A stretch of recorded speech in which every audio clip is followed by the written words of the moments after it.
Baik, salam sejahtera murid-murid. Jadi pada hari ini kita beralih ke bab 8 tingkatan 5. Topik fokus kita yang ke-47 iaitu tentang dasar pembangunan nasional. Jadi yang ini sebenarnya bersambungan daripada apa yang kita telah belajar dalam bab 7 iaitu tentang usaha kerajaan untuk mewujudkan, mengukuhkan perpaduan dan integrasi nasional dan DPN, dan juga yang sebelum ini satu lagi rancangan dari segi pembangunan ekonomi iaitu DEB, Dasar Ekonomi Baharu, adalah antara dua usaha terbesar dalam membangunkan ekonomi bagi mewujudkan perpaduan, mengukuhkan perpaduan dan juga integrasi nasional di negara kita. Okay, jadi untuk yang topik hari ini kita akan lihat dua perkara utama. Satu ialah tentang pembentukan dasar ini dan yang kedua kita akan lihat pelaksanaan dasar DPN. Baik, mari kita lihat. Jadi yang pertama tentang pembentukan DPN, sedikit tentang latar belakangnya. Bila kita nampak latar belakang, kita ingat TTMCC. Jadi T yang pertama tarikh. Bilakah dimulakan, terbentuknya dasar pembangunan nasional? Dasar pembangunan nasional ini dia bermula pada tahun 1991 sehingga tahun 2000. Selama 10 tahun, tempoh 10 tahun, bersambung daripada DEB. DEB telah dijalankan dari tahun 1971 sehingga 1990, 20 tahun. Kemudian disambung dengan DPN. Melalui RRJP 2 ini ialah Rangka Rancangan Jangka Panjang 2. Okay. Jadi dia bersambung dari DEB untuk tempoh 10 tahun, mula daripada 1991 sehingga ke tahun 2000. Dan antara matlamatnya salah satunya nak menjadikan Malaysia sebagai sebuah negara maju berdasarkan wawasan 2020. Okay, jadi ini adalah ciri dia lah, TTMCC, ini ciri ataupun maksud dia. Dan tokohnya ialah Tun Dr. Mahathir Mohamad, Perdana Menteri Malaysia yang keempat pada masa itu, yang melancarkan program ini, dasar ini. Jadi terdapat beberapa maklumat dan juga objektif untuk DPN. Jadi bila kita nampak dua ini sebenarnya dia agak saling melengkapi lah, sebab maklumat ini maksudnya tujuan, objektif juga yang sama. Maklumat ini dia lebih luas, objektif ini nanti dia lebih terperinci. Kita lihat dulu maklumat dia kita kaitkan balik dengan bab 7 iaitu sama dengan yang bab 7 sebab ini memang usaha untuk mencapai perpaduan negara, tetapi dia hanya fokus zoom kepada ekonomi, iaitu bagaimanakah kita nak capai perpaduan melalui pembangunan ekonomi. Caranya ialah kita mesti adil dalam mengagihkan kekayaan. Okay, maksudnya kita kena bagi sama rata lah kekayaan ini, tak ada orang yang terlalu miskin, ada yang terlalu kaya. Nak bagi agihkan kekayaan itu supaya adil dan seimbang. Jadi yang kedua nak capai ialah macam bagaimana nak agih dengan seimbang, mesti ada pembangunan yang seimbang lah antara negeri dan antara bandar dengan luar bandar. Okay, jadi dia dilaksanakan, yang ini bukan maklumat lah, ini lebih kepada maklumat tambahan. Jadi dilaksanakan melalui dua rancangan Malaysia, iaitu rancangan Malaysia ke-6 dan yang ke-7. Yang rancangan Malaysia ni semua 5 tahun. So 5 tahun yang ke-6, 5 tahun yang ke-7. Okay, jadi apakah objektifnya? Sambungan daripada maklumat tadi jugalah, ialah mewujudkan masyarakat bersatu padu. Okay, jadi sebenarnya ni sambung daripada perpaduan tadi. Macam mana nak mencapai perpaduan? Dia nak wujudkan masyarakat bersatu padu. Okay. Jadi mengapa nak wujudkan masyarakat bersatu padu? Bila rakyat bersatu padu, apakah kebaikan dia? Politik kita akan stabil, sosial kita juga akan stabil, dapat mengukuhkan kestabilan politik dan sosial, dan dengan adanya kerjasama semua pihak dapat mengekalkan pembangunan ekonomi dan akhirnya menetapkan langkah ke arah Malaysia negara maju dalam semua aspek. Okay. Jadi dalam matlamat ini kita boleh ingat first kita kait balik dengan bab 7. Kemudiannya kita bersambungan dengan bagaimana nak wujudkannya. Okay. Dan bagaimana kita nak wujudkannya, pertama mesti pembangunan yang seimbang. Kedua, kita nak wujudkan masyarakat bersatu padu, mengukuhkan kestabilan politik dan sosial, dan kemudiannya dapat kekalkan pembangunan ekonomi. Jadi ada politik, sosial, ekonomi. Okay. Dan pembangunan yang seimbang. Akhirnya jadikan Malaysia negara yang maju. Okay, jadi itu maklumat dia. Kemudian kita lihat strategi. Yang ini kita mesti nak kena boleh asingkan, boleh kita susun dengan elok apakah isi dia setiap satu, sebab bila ditanya strategi maksudnya hanya bahagian ini sahaja yang boleh dijadikan jawapan. Okay. Jadi strategi maksudnya di sini ialah apakah fokus lah boleh dikatakan, apakah fokus utama dalam DPN ini. Jadi dalam ekonomi apakah fokus dia? Fokus dia ialah nak libatkan secara aktif syarikat swasta. Bila kita cakap swasta, sendirian berhad lah, bukan milik kerajaan lah. Orang persendirian yang pergi buka kilang itu dia nak libatkan, atau syarikat itu dia nak libatkan mereka dalam dasar ini. Ini yang pertama.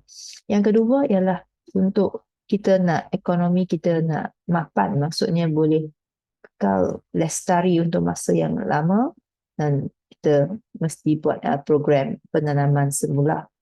Okay. Dan akhir sekali, untuk ekonomi kita maju, kita nak gunakan sains dan juga teknologi dalam ekonomi kita. Okay. Yang kedua, untuk bahagian sosial, seperti yang kita tahu, sosial ini ada kaitan dengan pendidikan. Jadi untuk nak bangunkan bahagian sosial ini, dia mesti berikan pendidikan kepada masyarakat yang miskin. Tujuan dia nak bentuk masyarakat yang berdisiplin. Okay, dalam pendidikan, apa tujuan pendidikan sebenarnya? Pendidikan ini satu alat yang sangat berkuasa, sangat kuat lah sebenarnya. Dia nak bentuk masyarakat lah, masyarakat yang terutamanya dari segi disiplin, itu ada disiplin yang tinggi dan juga progresif. Progresif maksudnya masyarakat yang dia akan ada berdaya maju lah, maksudnya mereka ada usaha bersungguh-sungguh nak memajukan diri. Itu ialah tujuan dia. Okay, dan kemudiannya yang ketiga ialah nak mewujudkan MPPB. Apakah itu MPPB? MPPB ialah Masyarakat Perindustrian dan Perdagangan Bumiputera. Okay. Jadi sekiranya kita ingat kembali dalam bab 7 kita ada belajar salah satu daripada kesan pentadbiran British ialah wujudnya perpisahan antara kaum mengikut kegiatan ekonomi dan juga pertempatan. Dan salah satunya golongan Bumiputera ini lebih terpinggir sebab mereka ni kekal di kawasan luar bandar, di kawasan kampung, dan bukan kebanyakannya hanya terlibat dalam pertanian. Jadi untuk nak naikkan taraf kehidupan mereka, dasar ini dia cuba usaha untuk melibatkan lebih ramai golongan Bumiputera dalam perindustrian, bidang perindustrian, perkilangan dan juga perdagangan. Okay, di mana mereka juga jual beli barangan seperti kaum-kaum yang lain lah. Jadi ini dapat menyeimbangkanlah ekonomi. Okay, jadi dan yang akhir sekali ialah kemudahan fizikal dan alam sekitar. Jadi kalau kita nak bangunkan sesebuah negara, kita mesti memerlukan kemudahan yang baik lah. Kalau tak ada kemudahan yang baik, maka sukar untuk rakyat dapat hidup dengan selesa. Jadi yang salah satunya kita nak menambah baik kemudahan asas, dan yang kedua kita nak melakukan pembangunan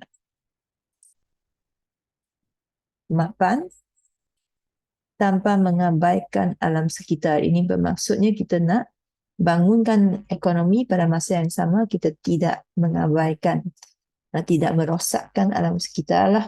Okay. Jadi itu yang pertama. Yang kedua ialah pelaksanaan ataupun usaha ataupun langkah ataupun intervensi DPN.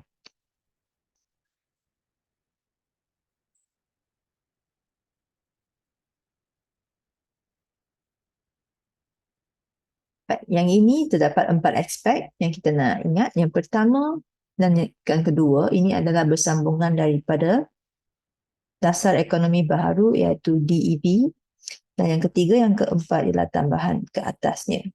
Okay, jadi kita lihat yang pertama dan yang kedua dulu. Pembasmian kemiskinan. Okay. Pembasmian kemiskinan ni bersambungan dari DEB iaitu salah satu tujuan pelaksanaan dia, fokus kepada pelaksanaan DPN ini ialah nak hapuskan kemiskinan dalam kalangan masyarakat. Jadi bagaimanakah ia dilakukan? Okay, jadi kerajaan dia akan berikan subsidi ni bantuan kewangan dan sokongan kepada nelayan. Okay, yang kedua, kerajaan juga akan cuba mempertingkatkan produktiviti pengeluaran mereka, dan latihan diberikan. Produktiviti maksudnya mungkin dia akan keluarkan lebih banyak barangan, okay, dalam masa yang sama, tempoh masa yang sama dia lebih berbanding dengan dulu, tingkatkan lagi barangan yang dikeluarkan. Okay, jadi yang kedua ialah untuk mereka yang kurang berkemahiran. Okay, jadi salah satu masalahnya, salah satu cabaran besar semasa Malaysia dibentuk ialah kita kekurangan tenaga kerja yang berkemahiran tinggi. Okay, jadi kita bagaimana kita nak atas, dan itu menjadi salah satu punca kepada kemiskinan dan pengangguran yang tinggilah dalam kalangan rakyat. Jadi bagaimana nak atasi? Kita kena ada kemahiran lah. Untuk ada kemahiran, rakyat perlu diberikan latihan lah. Jadi latihan diberikan kepada golongan belia, golongan orang muda di agensi kerajaan seperti ILP. Ini adalah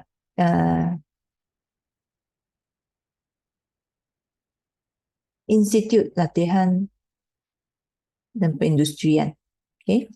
Jadi, dan yang ketiga ialah mendapatkan kerja lah. Bila mereka dah keluar dari ILP, contohnya mereka boleh dapatkan kerja berkaitan dengan kemahiran dan yang lebih berpendapatan tinggi lah, bergaji tinggi lah. Okay, jadi maka dapat basmi kemiskinan. Yang kedua, dia juga bersambung untuk nak susun semula masyarakat seperti mana yang cikgu sebut tadi. Terdapat golongan yang terpinggir di luar bandar, jadi bagaimana nak susun semula masyarakat tersebut? Salah satunya ialah nak meningkatkan tenaga kerja Bumiputera dalam pengurusan sektor moden. Okay, jadi antaranya bagaimana nak meningkatkan tenaga kerja tu, maksudnya orang yang bekerja lah daripada golongan Bumiputera untuk kerja dalam pengurusan sektor moden. Jadi bagaimanakah mereka nak tingkatkan ini? Mesti berikan latihan seperti tadi juga latihan, tapi di sini dia lebih kepada yang perniagaan, latihan etika perniagaan diberikan dan perhatian diberikan khususnya kepada Bumiputera lah dalam industri kecil dan sederhana IKS. Okay. Dan lesen juga diberikan kepada perniagaan milik Bumiputera, tetapi pada masa yang sama usaha sama aktif digalakkan lah. Maksudnya bukan walaupun banyak keistimewaan diberikan kepada Bumiputera, tetapi digalakkan untuk usaha bersama dengan golongan bukan Bumiputera. Bumiputera juga didedahkan dengan teknologi terbaru dan diberikan kemudahan modal lah. Dan ini semuanya berbalik kepada nak membentuk MPPB, Masyarakat Perindustrian dan Perdagangan Bumiputera. Okay. Dan dua yang lain daripada DPN yang bersambungan dalam DPN, berlainan dengan DEB dan diperkenalkan dalam DPN ialah penyusunan semula modal saham. Yang ini bermaksudnya saham syarikat lah. Saham syarikat itu maksudnya pemilikan sebahagian daripada saham daripada syarikat ini, dia sejumlah daripada itu diperuntukkan dan diberikan untuk projek yang diswastakan kepada Bumiputera. Okay, jadi yang ini keistimewaan bantuan untuk golongan Bumiputera memiliki saham lah syarikat swasta. Dan kemudiannya ialah pembangunan wilayah. Okay, untuk sesetengah kawasan negeri yang kurang maju. Okay. Kerajaan cuba fikirkan cara nak bangunkan negeri-negeri tersebut. Jadi contohnya apa yang dilakukan ialah dalam bidang pertanian ada MARDI. MARDI ini kita boleh fokus tegas RD. RD ini ialah R&D, Research and Development, penyelidikan dan kemajuan. Jadi apakah itu MARDI? MARDI ini ialah satu badan yang fokus kepada R&D dalam bidang pertanian.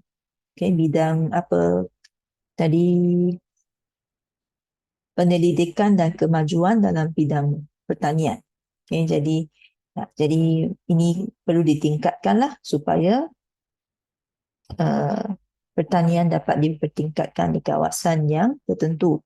Dan selain itu, selain MARDI, ada juga konsep pertanian pintar digunakan untuk memajukan bidang pertanian lah.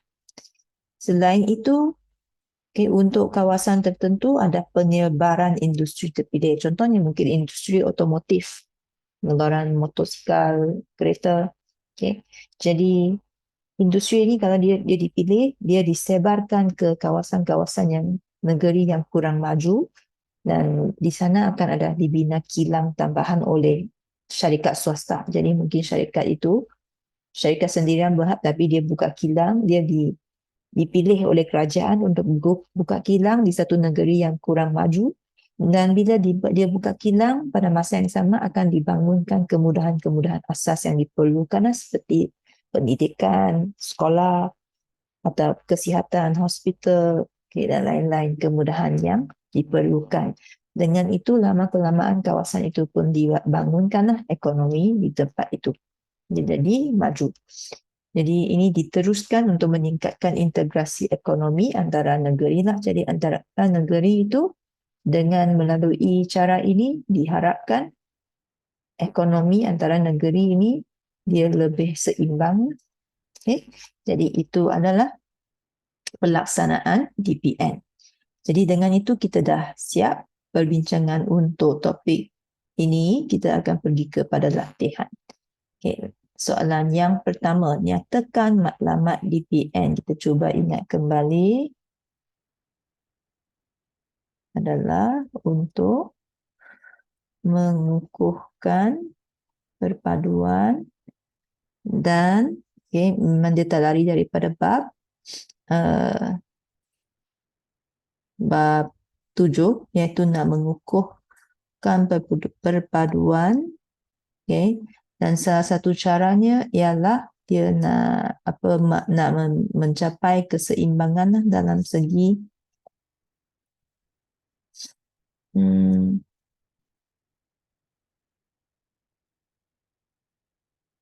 pembangunan ekonomi yang seimbang antara negeri dan antara bandar dengan luar bandar. Okay. Jadi ini matlamat dia. Dan selain itu, matlamat DPN adalah untuk menjadikan Malaysia negara maju. Okay, dapat. Ataupun kita juga boleh, sebenarnya banyak lagi lah, dan mengukuhkan kestabilan politik dan sosial. Okay. Jadi ini antaranya lah, ada banyak sebenarnya dalam flashcard kita tadi, matlamat dengan objektif. Okay. Ini sudah ada 4 lah di sini yang cikgu pilih. Okay, seterusnya kita pergi kepada jelaskan strategi DPN dalam bidang berikut. Jadi ini yang kita susah sikit. Nanti kita tengok ekonomi, kita fikir pula tentang apa cara pelaksanaan atau strategi. Kita nampak strategi, kita fikir tentang cara. Strategi di sini bukan cara, tetapi fokus dia. Bagaimana nak apakah fokus DPN untuk nak memajukan ekonomi. Jadi salah satunya ialah Dalam ekonomi ini kita cuba fikir kembali ialah pelibatan aktif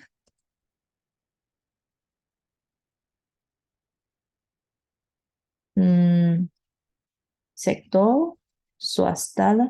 Ini bukan nak cuba nak giatkan sektor swasta untuk terlibat secara aktif. Dan kita cuba ingat kembali yang kedua ialah dari segi sektor swasta mereka dah terlibat. Apakah yang mereka nak gunakan untuk memajukan ekonomi? Jadi pihak yang nak terlibat tu sektor swasta. Siapa sektor swasta? Kedua kita ingat nak guna apa? Siapa? Apa? Apa tu ialah penggunaan sains dan teknologi.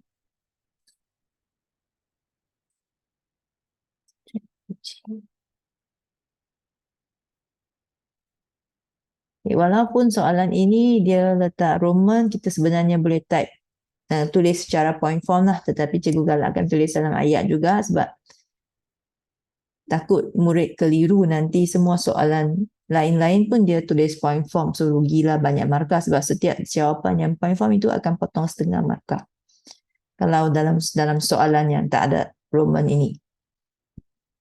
Okay, jadi selain itu apa lagi, iaitu kita nak bagi ekonomi kita boleh berkekalan, maka kita perlu melaksanakan ialah program penanaman semula. Okay. Kita nak tanam semula pokok supaya alam sekitar juga terjagalah walau pada masa yang sama kita membangunkan ekonomi. Okay, dari segi sosial, strategi DPN ialah kemudahan menyediakan kemudahan pendidikan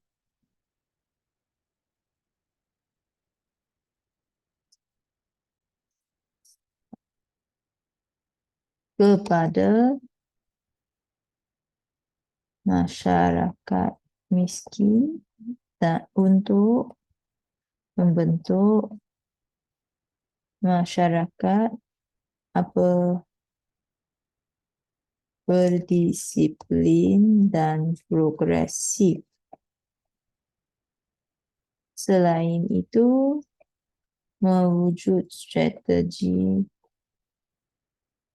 mewujudkan MPPB, Masyarakat Perdagangan dan Perindustrian Bumi Putra. Itu sahaja untuk bahagian ini sosial. Kita sambung kepada soalan. Isu ketidakseimbangan pembangunan negeri dan wilayah serta kawasan bandar dengan pedalaman antara perkara utama dalam perhatian kerajaan untuk ditangani bagi mewujudkan kemakmuran dalam kalangan rakyat. Berdasarkan pernyataan tersebut, huraikan kesan. Jadi kesan sekiranya masalah tersebut gagal diatasi oleh kerajaan ialah sebenarnya boleh diambil dari atas sebab dia dah bagi tahu isu ini ditangani untuk wujudkan kemakmuran. Kalau gagal, maksudnya tak adalah kemakmuran, ialah tidak dapat mewujudkan kemakmuran dalam salin balik saja, tapi gambar tidak dapat rakyat. Hal ini kerana tadi kita tahu mengapa nak wujudkan keseimbangan, ini adalah untuk mencapai perpaduan. So kalau tidak tiada perpaduan, maksudnya rakyat tidak dapat hidup bersatu padu. Oleh itu, negara tidak aman. Dan kita tambah sikitlah, kita bagi lebih daripada 4 isi, imej negara terjejas. Contohnya,